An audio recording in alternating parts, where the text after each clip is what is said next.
Pgt আৰু Gt টেটটো একদম 2-3 দিনৰ ভিতৰত হ'ব আৰু এপইণ্টমেণ্টটো আমি মেক্সিমাম 10 দিনৰ ভিতৰত দিয়াৰ কাৰণে চিন্তা কৰিছোঁ আৰু যিটো এলিমেণ্টাৰী আছে ইয়াৰ SIU-টো আজি বা কালি এই 2 দিনমানত আহি যাব। অহাৰ লগে লগে আমি এলিমেণ্টাৰী টেটৰ এপইণ্টমেণ্টটো উইদিন শ্বৰ্ট টাইম আৰম্ভ কৰিম। অহাকালি প্ৰায় 300 আঁচনি মই ঘোষণা কৰিম।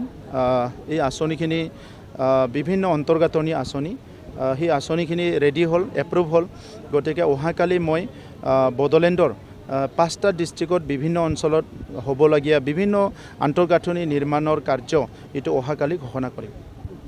Pgt আৰু Gt টেটটো একদম 2-3 দিনৰ ভিতৰত হ'ব আৰু এপইণ্টমেণ্টটো আমি মেক্সিমাম 10 দিনৰ ভিতৰত দিয়াৰ কাৰণে চিন্তা কৰিছোঁ আৰু যিটো এলিমেণ্টাৰী আছে ইয়াৰ SIU-টো আজি বা কালি এই 2 দিনমানত আহি যাব। অহাৰ লগে লগে আমি এলিমেণ্টাৰী টেটৰ এপইণ্টমেণ্টটো উইদিন শ্বৰ্ট টাইম আৰম্ভ কৰিম। অহাকালি প্ৰায় 300 আঁচনি মই ঘোষণা কৰিম। এই আঁচনিখিনি বিভিন্ন অন্তৰ্গাঁথনি আঁচনি, সেই আঁচনিখিনি ৰেডি হ'ল, এপ্ৰুভ হ'ল।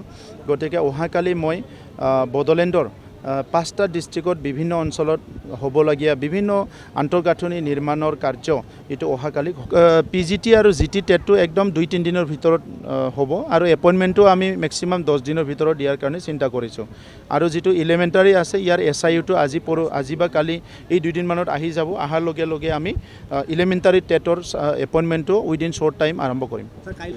অহাকালি প্ৰায় 300 আঁচনি মই ঘোষণা কৰিম। এই আঁচনিখিনি বিভিন্ন অন্তৰ্গাঁথনি আঁচনি, সেই আঁচনিখিনি ৰেডি হ'ল, এপ্ৰুভ হ'ল। গতিকে অহাকালি মই বড়োলেণ্ডৰ 5টা ডিষ্ট্ৰিক্টত বিভিন্ন অঞ্চলত হ'বলগীয়া বিভিন্ন আন্তঃগাঁথনি নিৰ্মাণৰ কাৰ্য এইটো অহাকালি ঘোষণা কৰিম। Pgt আৰু Gt টেটটো একদম 2-3 দিনৰ ভিতৰত হ'ব আৰু এপইণ্টমেণ্টটো আমি মেক্সিমাম 10 দিনৰ ভিতৰত দিয়াৰ কাৰণে চিন্তা কৰিছোঁ আৰু যিটো এলিমেণ্টাৰী আছে ইয়াৰ SIU-টো আজি বা কালি এই 2 দিনমানত আহি যাব। অহাৰ লগে লগে আমি এলিমেণ্টাৰী টেটৰ এপইণ্টমেণ্টটো উইদিন শ্বৰ্ট টাইম আৰম্ভ কৰিম। অহাকালি প্ৰায় 300 আঁচনি মই ঘোষণা কৰিম। এই আঁচনিখিনি বিভিন্ন অন্তৰ্গাঁথনি আঁচনি, সেই আঁচনিখিনি ৰেডি হ'ল, এপ্ৰুভ হ'ল। গতিকে অহাকালি মই বড়োলেণ্ডৰ 5টা ডিষ্ট্ৰিক্টত বিভিন্ন অঞ্চলত হ'বলগীয়া বিভিন্ন আন্তঃগাঁথনি নিৰ্মাণৰ কাৰ্য এইটো অহাকালি ঘোষণা কৰিম।